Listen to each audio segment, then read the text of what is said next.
오늘 읽은 성경 뒤에 보면 15절에 보면 내가 마게도냐를 떠날 때에 추구받는 내 일에 참여한 교회가 너희 외에 아무도 없었다 이렇게 말하죠. 내가 마게도냐 즉 다시 이 빌립보가 포함되어 있는 그 유럽 지역 이 지역을 떠날 때 추구받는 것 그러니까 헌금하고 기도하고 하는 일에 참여한 교회가 너희밖에 없었다 이렇게 말하죠. 빌립보 교회는 특별한 교회였다는 것을 이야기하죠. 16절에도 데살로니가에 있을 때에도 너희가 한 번, 두 번 나의 쓸 것을 보내었다 라고 이야기하고 있습니다. 이런 본래 바울은 교회에 도움을 받지 않기 위해서 스스로 일하면서 선교했던 사람이죠. 그가 일했던 게 텐트를 짓는 일이었죠. 그렇게 한 이유는 뭔가 하면 데살로니가 교회에 있을 때는 바울이 돈에 대한 욕심이 있어서 돈에 대한 욕심 때문에 복음을 전한다 하는 이런 비방들이 있었습니다. 뿐만 아니라 고린도에 있을 때는 바울의 예루살렘 교회를 대상으로 돈을 얻어낼 목적으로 자신을 위한 기금을 모으기 위해서 디도를 이용했다 이런 비난도 받았습니다. 그래서 복음만이 잘 드러나야 되는데 엉뚱한 것 때문에 복음이 정리되지 못하는 것 때문에 그런 오해와 비난을 피하기 위해서 바울은 보수를 받지 않고 아무런 도움을 받지 않고 손수 일하면서 복음을 전했다고 이야기하는 것입니다. 그런데 유독 빌립보 교회가 보내는 헌금과 또 물질은 기쁨으로 기꺼이 받았다 이렇게 말합니다. 아마 그것은 그만큼 빌립보 교회와의 관계가 신뢰가 있었고 또 서로 충분히 이해하는 관계이기 때문에 오해하지 않는 관계이기 때문에 그랬겠다 하는 생각이 들어집니다. 그런데 얼마 후에 사도 바울이 제수의 몸으로 로마로 후송된 다음에 이 빌립보 교회와 바울 사이의 소식이 끊어졌습니다. 요즘 같으면 전화도 있고, 그죠? 인터넷도 있고 그러니까 얼마든지 어디든지 쉽게 찾아낼 수 있죠. 여러분 가끔 아주 어릴 때 알았던 친구들, 국민학교, 중학교 동창이 왜 난데없이 연락 오는 경우가 있죠. 저도 얼마 전에 한 40년 전에 다녔던 교회에 몇몇 사람이 페이스북을 통하여서 어떻게 알게 됐는지 연락 오는 경우가 있었습니다. 그래서 너무 반갑기도 하고 그런 생각 들더라고요. 세상 무섭다 이거. 어디 숨어도 다 찾아내니까 이거 잘 살아야지 큰일 나겠다 이런 생각도 들게 됐습니다. 근데 당시에는 그렇지 못했죠. 그러니까 빌립보 교회 성도들은 바울의 소식을 당분간 들을 수가 없었습니다. 우리 속담에 눈에서 멀어지면 마음도 멀어진다 이런 말이 있죠. 그래서 여러분 한국에 있는 부모, 형제, 친척도 있지만 사실 너무 오래 멀리 떨어서 5년이다 10년이다 서로 못 보고 살면 여기 사는 사람이 더 가깝죠. 가까이진 사람. 이 사람이 오히려 사촌, 이웃 사촌이 형제가 되고 그래서 이 사람들이 더 가깝게 지내야 되는 것 같이 빌립보 교회와 바울의 관계도 그랬던 것 같습니다. 처음에는 바울에 대한 간절한 마음과 감사한 마음들이 있었는데 눈에 보이지 않으니까 점점점 마음도 멀어지는 소홀해지는 일들이 생기게 된 것입니다. 그런데 어느 날 빌립보 교회가 다시 바울을 생각하기 시작했습니다. 수소문을 또 알고 보니까 바울이 지금 로마의 감옥에 갇혀 있다더라 하는 소식을 듣게 된 것입니다. 그래서 빌립보 교회 성도들이 우리가 그냥 가만히 있을 수 없다. 그 바울을 위해서 우리가 어떻게 하든지 돕자. 그래서 첫째는 기도하기로 결정하고 그 바울을 위해서 정성껏 헌금을 했어. 우리식으로 말하면 선경금을 모아서 그 교회의 에바브로디도 편에 그를 보내서 로마에 있는 바울을 찾아가게 한 것입니다. 그 이야기가 지금 10절에 너희가 나를 생각하던 것이 다시 싹이 났다. 이 표현이 그런 의미를 갖고 있는 것입니다. 반대로 바울은 어땠습니까? 사실 바울은 1장 3절 4절에 보니까 한 번도 빌립보 교회 성도를 잊은 적이 없다 그럽니다. 항상 너희들을 생각하고 생각할 때마다 감사했다. 그렇게 이야기하죠. 빌립보 교회 성도들이 믿음으로 잘 자라는지 혹은 이단들이 스치는 이때에 이단 침투에서 어려움을 겪지 않았는지 늘 마음이 쓰이고 생각하고 기도하고 그랬다는 것이죠. 그런데 뜻밖의 이 로마 감옥까지 빌립보에서 보낸 에바브로디도가 친히 로마에 있는 바울을 찾아온 것입니다. 얼마나 반가웠겠습니까? 더군다나 그 빌립보 교회 성도들의 그 정성이 가득 담긴 그 선교 헌금을 가지고 왔다는 것입니다. 얼마나 기쁘고 얼마나 감격스러웠겠어요. 얼마나 눈물이 핑 돌았을 것 같습니다. 감격스럽고 기쁨의 만남을 가지게 된 것이죠. 그런 바울의 마음 표현된 게 바로 오늘 10절의 말씀인 겁니다. 내가 주 안에서 크게 기뻐한다. 그죠? 내가 주 안에서 크게 기뻐한다. 너희가 나를 생각하는 것이 이제 다시 싹이 나기 때문이다 라고 이야기하는 것이죠. 지금 사도 바울은 이 빌립보 편지를 보내면서 내가 기쁘고 감사하고 그 이유가, 첫 번째 이유가 뭔가 하면 그들이 나를 생각하고 나를 기도해주고 이렇게 사람을 보내서 헌금을 보태주고 이런 사랑이 담긴 헌금을 받으면서 이 바울의 마음에 큰 감사와 감격이 생겼다는 것이죠. 그래서 그들을 생각할 때마다 감사하고 기도했는데 그 감사의 기도에 주님이 응답해서 그에게 기쁨의 선물을 그에게 안겨다 주었다고 이야기하는 것이죠. 한마디로 바울의 기쁨의 내용은 성도들의 사랑이었습니다. 그들이 보여준 관심과 기도였던 것이죠. 단지 이런 돈을 많이 보내줬다 그런 의미가 아니고 그들이 자기를 잊지 않고 기여하고 있었다는 것, 그리고 기도하고 있었다는 것, 그리고 그들의 사랑과 관심을 받았다는 것 때문에 얼마나 큰 은혜를 입은지 모릅니다. 그래서 바울은 지금 감옥 안에 있지만 감옥 안에 있으면서도 빌립보 교회 성도들 때문에 큰 위로와 격려를 받게 된 것입니다. 지금 죄수의 신분이고 감옥에 갇혀 있고 몸도 약한 바울이 그 상황 속에서도 자기를 보내신 눈물의 기도와 그 따뜻한 정성을 보면서 자기 마음에 큰 위로가 되고 격려가 되고 기쁨이 되었다고 표현하고 있는 것입니다. 이것이 복음 안에서 누리는 교제가 주는 축복인 것이죠. 복음 안에 누리는 교제의 축복인 것입니다.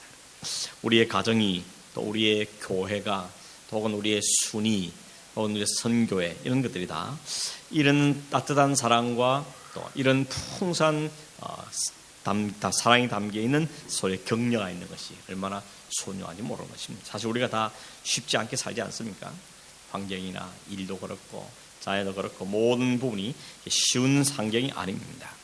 이런 환경에 살지만 서로가 서로의 아픔을 알고 기도해주고 내일처럼 염려해주고 나는 잘 몰랐는데 그 사람이 나를 얼마나 기도하는지 알게 되고 또 만나게 되면 사랑과 감격과 또 격려를 나눌 때 그것이 우리를 살게 하는 힘인 것이죠. 우리가 그래서 이게 성도가 있다는 게 교회라는 공동체가 그래서 우리의 얼마나 소중한지 모릅니다. 누가 우리 위해서 이렇게 자기 일처럼 새벽마다 기도해주고 그 일을 늘 생각하고 그러겠습니까?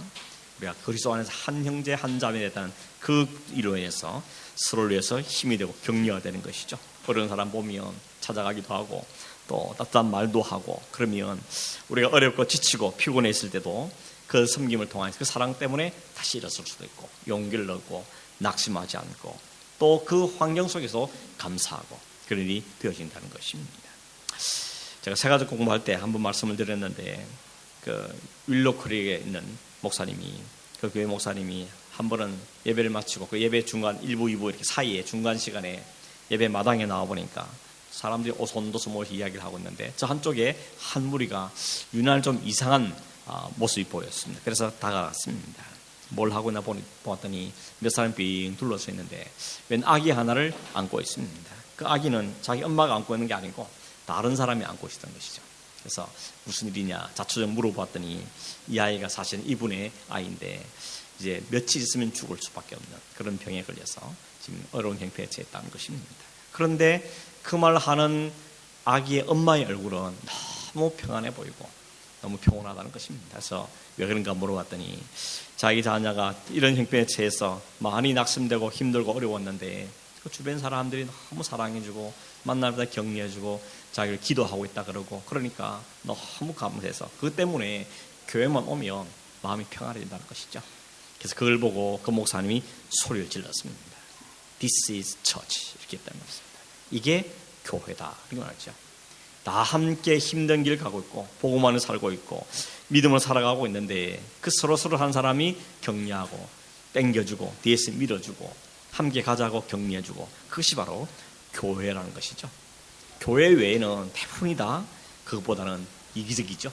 이기적이고 이타적이 아니라 이기적인 욕심들이 관계되어 있습니다. 내게 이익이 되면 가까이 하고 그렇지 않으면 가까이지 않는 이러는데 교회는 그리스도 안에서 그리스도의 사랑을 받은 자들이 그 사랑을 실천하는 것이 교회라는 것이죠. 바울도 지금 그 경험을 하고 있는 것입니다. 자기가 복음을 전했고 교회를 세워드렸는데 그 있는 성도들이 자기 위해서 기도하고 감사하고 자기가 감옥에 있다는 소식을 듣자 이게 헌금을 모아서 보내주고 그걸 보면서 그 돈이 문제가 아니라 그들이 보내는 그 사랑과 그 기도와 그들의 격려가 얼마나 큰 힘이 됐는지, 너희가 나를 생각하던 것이 싹이 났으니 내가 크게 기뻐한다고 바울이 즐거워하며 일을 하고 있는 것입니다. 그러면서 이렇게 말하죠. 이를 위하여 너희들이 생각은 했었는데 소식이 끊어져서 못하였던 것이다 말하면서 오히려 그들에 대해서 격려하고 감사하는 마음을 표현하고 있는 것입니다. 오늘 여러분, 이 점에 우리가 혹시 내가 돌아볼 사람은 없는가 우리가 한번 생각해 보기를 원합니다. 내가 한번 전화도 한번 해야 되고 편지도 한번 쓰고 카톡 한번 보내고 해낼 사람이 없을까? 주변에 한번 돌아보고 지금 그에게 따뜻한 사랑의 한마디가 얼마나 힘이 되고 격려가 됩니까 하는 걸 보면서 나도 살아가기 힘들지만, 나도 바쁘고 힘들지만, 그러나 서로가 격려하고 힘을 모을 때 그것이 그리스도의 사랑으로 인해서 얼마나 좋은 관계를 맺어가고 힘이 되고 하는 것인지를 오늘 우리에게 보여주고 있는 것입니다. 그 사랑, 그 관심, 그 기도, 그 헌금의 삭시, 그로 하여금 기뻐하고 감사로 충만했다는 것을 고백하는 것이. 그래서 바울은 이 편지를 끝내면서 아주 개인적인 마음으로 내가 너희들 때문에 감사하고 너희들 때문에 크게 기뻐한다 이렇게 표현하고 있는 것입니다. 11절에 보면 이렇게 이어서 말하기를 그러나 내가 궁핍함으로 말하는 것이 아니니라 어떠한 형편인지 나는 자족하기를 배웠다 이렇게 말하고 있습니다. 이게 무슨 뜻인가 하면 이 말씀에 대한 배경을 조금 더 설명을 드리면 그런 거죠. 지금 바울은 뜻밖의 에바브로디도의 방문을 받았습니다. 그리고 그를 통해서 빌립보 교회 소식도 들었고, 소식을 듣자 하니 성도들 자기를 기도하고 있다가 그러고 또 그들이 사랑이 담긴 헌금도 보내주었습니다. 그들의 사랑과 기도와 그 교제 때문에 몹시 기뻐하고 감격스럽고 눈물이 핑 도는, 내가 크게 기뻐한다고 편지를 통해서 쓰고 있습니다. 근데 바울은 거기서 그치지 않고 한 가지 사실을 더 말하고 있습니다. 그게 11절이죠. 내가 지금 이렇게 기뻐하고 감사하는 까닭은 지금 내가 처한 형편이 너무 어렵고 힘겨운데 때마침 여러분들의 사랑과 후원금으로 도움을 받게 되었기 때문이기도 합니다. 그러나 그건 많은 아닙니다. 물론 여러분의 사랑과 헌금이 나에게 기쁨이 되고 위로가 되고 격려가 되고 하지만, 그러나 나는 그 이전에 이미 어떤 형편에 처하든지 감사할 수 있는 비결을, 그 비밀을 가지고 있다 말하시죠. 어떤 형편에 처하든지 만족하는 법을 배웠다고 해요. 그걸 우리는 자족의 은혜 이렇게 말해요. 스스로 만족하는 은혜라는 것입니다. 어디서요? 어떤 상황에서도, 어떤 일을 만나든지, 어떤 형편에 처하든지 내가 감사할 수 있는 비결이 내한테 있다는 것입니다. 그 비밀이 나에게 있다고 바울이 이야기합니다. 당신들이 보내준 선물과 헌금이 참으로 기쁘고 감사한 일이긴 한데, 그러나 사실은 그 이전에 좀 냉정히 말하면 그 아니라도 나는 지금 여전히 기뻐하고 감사하고 만족합니다 이야기를 하고 있는 것입니다. 그 말 한 다음에 바울이 혹시 빌립보 성도들이 보낸 헌금이 부족했으나, 헌금이 많지 않아서 혹은 사랑이 부족해서 그런 오해를 할까봐 조심스럽게 다시 부연해서 말하는 게 12절입니다. 이렇게 말하죠. 내가 비천에도 처할 줄 알고 풍부에도 처할 줄 알아. 모든 일에 배부르며 배고픔과 풍부와 공부에도 일체의 비결을 배우노라 이렇게 말합니다. 바울에게는 이미 모든 상황 속에서도 감사할 수 있는 비결을 가지고 있고, 또 그것으로 인해서 늘 감사한 삶을 살고 있다고 말하는 것입니다. 그러니까 여러분 이런 거죠. 바울이 그동안 아무도 찾지 않는 그 로마의 침침한 감옥에 앉아서 망연자실 하늘만 쳐다보고 허공을 쳐다보면서 실망하고 혹은 좌절하고 혹은 후회하는 시간을 보내다가 있었는데, 에바브로디도가 와주니까 너무 반가워서 너무 감격스러워서 눈물 흘리며 기뻐하고 감사하고, 더군다나 거기다가 그렇게 사랑이 담긴 후원금을 받으니까 그제서야 기쁨이 회복되고 살만하고 감사해야 됐다, 그런 이야기가 아니라는 것이죠. 바울의 감사는 그 이전부터 혹은 그걸 뛰어넘는 환경과 상황과 사람들의 이야기에서 뛰어넘는 비밀, 그 비결을 그에게 가지고 있다는 것을 이야기하고 있는 것입니다. 그래서 기도의 응답이 있을 때나 없을 때나, 환경이 좋을 때나 그렇지 못할 때나, 자신의 마음 상태가 어떤 형편에 있든지 그 환경에 의해서 좌지우지되지 않는다는 것이죠. 물론 그것이 영향을 전혀 안 받지는 않겠지만, 그래도 불구하고 그걸 뛰어넘을 수 있는 비밀을 갖고 있다고 바울은 이야기하는 것입니다. 여러분, 바울은 선교하면서 최소한 2번 이상 감옥에 갇혔죠. 한 번은 빌립보에서, 또 한 번은 이렇게 로마에서 감옥에 갇혔습니다. 빌립보 감옥에 갇혔을 때는 하나님이 막 지진을 통해서 옥문을 흔들어 가지고 그래서 꺼내 주었습니다. 그렇지만 로마에 가서는 2년 동안 오랫동안 감옥문이 열리지 않고 여전히 거기서 살게 됐습니다. 어쩌면 거기서 죽을지도 모르는 그런 형편 가운데 처해 있는 것입니다. 그런데 이런 바울의 모습은 빌립보 감옥에 있을 때나 로마의 감옥에 있을 때나 지진이 나서 그 옥물이 흔들리고 나가거나 아니면 아무 일도 안 일어났거나 그게 상관없는 평강이 거기에 있다는 것입니다. 루스드라에서는 바울이 일어서라 한마디만 하니까 안전뱅이가 벌떡 일어나고 심지어는 바울의 손수건 갖다 얹어도 병이 막 낫고 그럴 때도 바울은 그 일 때문에 우쭐하거나 교만하지 않았습니다. 반대로 상황이 바뀌어서 매를 맞고 옷을 벗김을 당하고 감옥에 쳐넣고 그 일 당할 때도 원망하지 않았다는 것입니다. 그 비결을 말하는 겁니까? 그것을 다 감당할 수 있는 비밀을 가졌다는 것입니다. 비밀을 가졌다는 것입니다. 그 비밀이 어디서 왔습니까? 그게 13절이죠. 내게 능력 주신 자 안에서라고 말합니다. 내게 능력 주신 자 안에서 내가 모든 것을 할 수 있다는 것이죠. 그러니까 이 말은 우리가 이 말만 딱 떼내가지고 You can do it, I can do it 이러면 안 됩니다. 예수 믿으면 기도만 하면 모든 게 이루어진다. 그렇게 해석할 말씀이 아니라는 것입니다. 신앙이 좋으면 불가능이 없다. 안 될 건 없다. 할 수 있다. 그 말, 그런 긍정적인 말 하는 것이 아니라는 겁니다. 예수 잘 믿어봐. 그러면 가정도 잘 되고 사업도 잘 되고 심지어는 투자를 해도 대박이 나고 그런 말이 아니라는 것입니다. 이 말씀은 앞에 있는 11절, 11절과 철저하게 같이 묶어서 생각해야 될 말씀이 13절인 것입니다. 그러니까 이런 거죠. 나는 어떤 처지에서도 스스로 만족하는 법을 배웠습니다. 나는 빛에 처할 줄도 알고 풍부함에 처할 줄도 알며 모든 처지와 모든 일이 있어서 나는 배부르고 혹은 배고프고 풍부하든지 풍부하든지 나는 그 모든 속에서도 그 환경에 관계없이 나는 의연할 수 있습니다. 왜냐하면 내게 끊임없이 힘을 공급하신 그분 때문에 내게 끊임없이 힘을 공급하신 그 주님 때문에 나는 모든 환경에도 불구하고 감사할 수 있고 기뻐할 수 있습니다 하는 것이 바울의 고백인 것입니다. 우리가 여러분 그렇게 쉽지 않지 않습니까? 좋을 때는 너무 좋은데 환경이 힘들어지면 그냥 한숨이나 꽃게가 쳐지고 낙심하고 다른 사람은 괜찮은 건 나만 힘들어가지고 이렇게 환경에 영향을 받을 때 얼마나 많습니다. 풍부하면 감사하지만 풍부해지면 원망이 나오고 불평이 나오는 것입니다. 모든 일에 감사하고 모든 일을 견딜 만한 그 실력과 그 능력은 우리에게서 나올 수가 없는 것이죠. 바울은 애시당초 줄 알았습니다. 그래서 그는 그 고백하는 거죠. 내게 능력을 주신 그분 때문에 내게 잘 살 수 있기도 하고 궁핍하게 살기도 하고 감옥 밖에 나가기도 하고 감옥 있게도 하고 배를 타기도 하고 걸어가기도 하고 어떤 상황에서도 하나님은 나로 하여금 주님은 나로 하여금 견딜 수 있는 힘을 날마다 공급해 주신다는 것이죠. 그 힘 때문에 나는 너희들의 사랑이 너무 감사하지만 사실은 그거 아니라도 내게는 또 다른 그보다 더 큰 비밀이 있다라고 바울은 이야기하고 있는 것입니다. 이게 여러분 진짜 복이지 않습니까? 이게 진짜 복이죠. 어떤 상황인지 내 곁에 계시고 어떤 형편의 채도 나를 버리지 아니하시고 어떤 형편에도 나를 건져가시고 날 이끌어가시는 그분이 나와 함께 된 사실이 진짜 우리 마음을 든든하게 만들어가는 것이죠.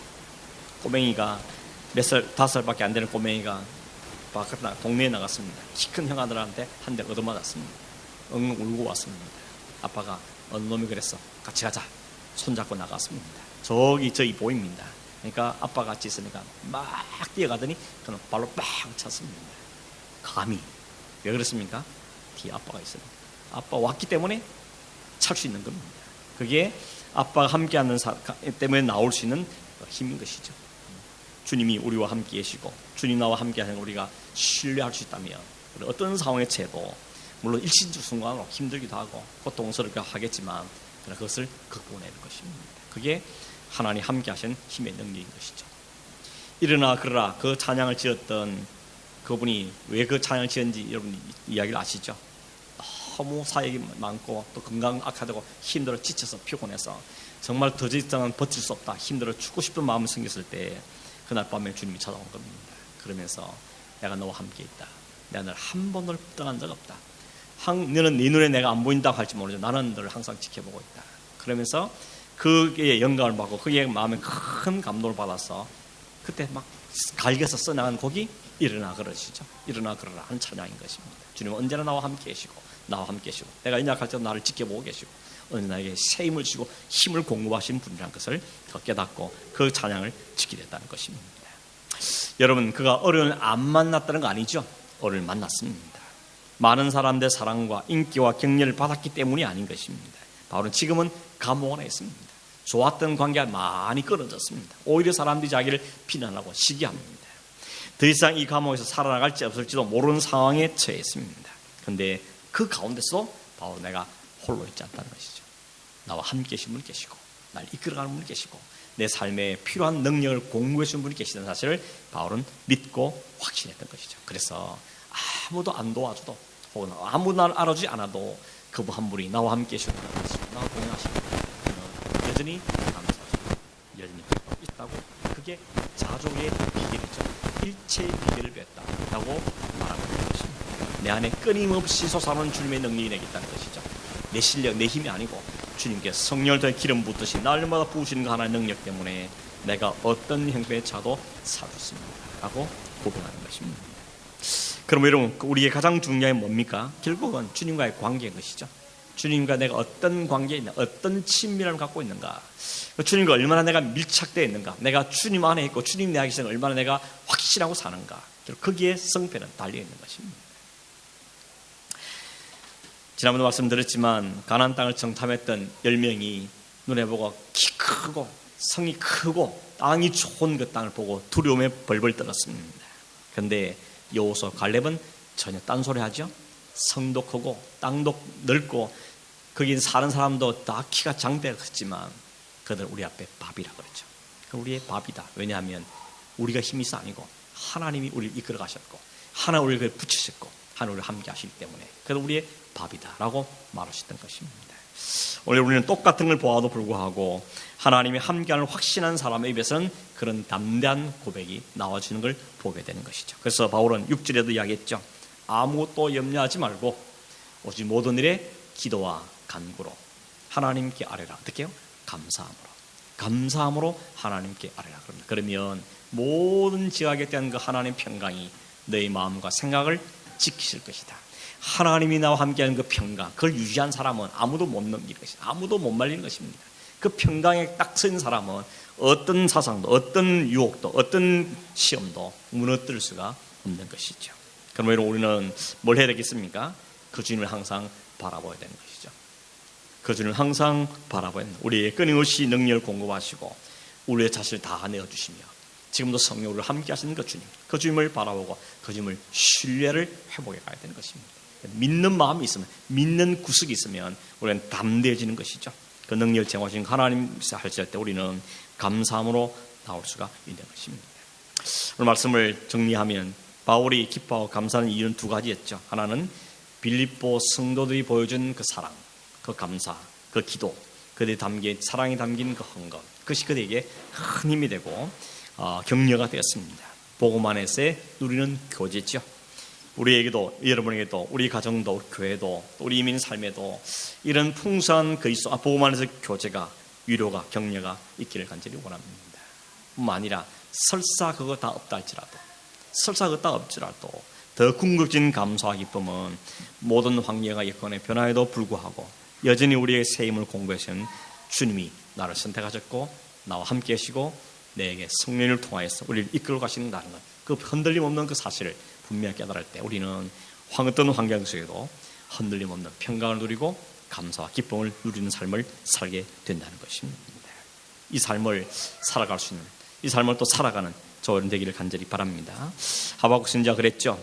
비록 무화과 나무 잎이 무성하지 않고 포도나무 열매도 없고 감나무의 수출도 없고 밭에 식물도 없고 우리의 양이 없고 외양간에 소가 없을지라도, 이거는 적막한 상태죠. 절대 안 겁니다. 아무것도 없는 상태입니다. 그럼에도 기뻐하겠다 그랬죠. 나는 여호와 때문에 즐거워하고 나의 구원의 하나님 때문에 기뻐하겠다라고 고백하고 있는 것입니다. 이 신앙의 비밀을, 이 신앙의 확신을, 담대함을 소유하고 살 수 있는 저와 여러분 되기를 주의 이름으로 축원합니다. 기도하겠습니다. 한번 합심해서 기도하겠습니다. 하나님, 우리의 믿음이 약하여서 눈에 보이는 것밖에 보지 못하고 너무 환경과 사람들의 매개에 인하여서 평강을 깨어지고 조금만 환경이 변해도 한숨 지며 눈물 지며 불평한 온만한 우리들인 것을 불쌍히 해주시고 이런 우리의 연약함 때문에 주님이 오셨고 우리에게 약속하시고 말씀하시고 십자가를 우리에게 보여주시며 성령을 우리에게 보내시던 사실 앞에 다시 감사하고 그 주님과 함께한다는 사실 우리가 늘 잊지 않고 확신함으로 어떤 환경에 차도 어떤 형편에 가더라도 그 평강 깨어지지 않고 감사하며 자족할 수 있는 우리 믿음의 삶을 살 수 있도록 우리에게 성령을 함께 주옵소서. 합심해서 한번 기도하겠습니다. 하나님 아버지, 연약할 때 우리에게 사람들을 붙여주시고 복음 안에서를 교대하며 위로하고 격려하는 아름다운 공동체를 이루어갈 수 있도록 그 교회가 되게 하시고 그런 수익이 되게 하시고 그런 가정이 될 수 있도록 주님 도와주시고 역사하여 주시옵소서. 그러나 주님, 그보다 더 귀한 것은 주님 오늘도 나를 위해서 십자가의 은혜를 베풀어 주셨고 성령의 너로 함께 계시며 하나님 영원한 나라를 우리에게 약속하신 사실을 확신하고 그걸 꼭 부여잡고 그 하나님을 바라보며 그 주님 우리 주시는 그 평강을 누림으로 어떤 일이 있든지 하나님 감사할 수 있고 기뻐하며 구속히 일어날 수 있는 믿음의 삶을 사는 저희 되도록 이끄시고 인도하여 주시옵소서. 연약한 자의 성편에 있는 성도들 돌아봐 주시옵시고 이 주님을 알게 하시고 깨닫게 하시고 만나게 하시고 하나님 분명히 확신하고 붙잡게 도우셔서 담대해 주시도록 도우시고 평강할 수 있도록 도우시고 감사하며 감개하며 기뻐하는 삶을 살 수 있도록 역사하여 주시옵소서. 그러하신 예수님의 이름으로 기도하옵나이다.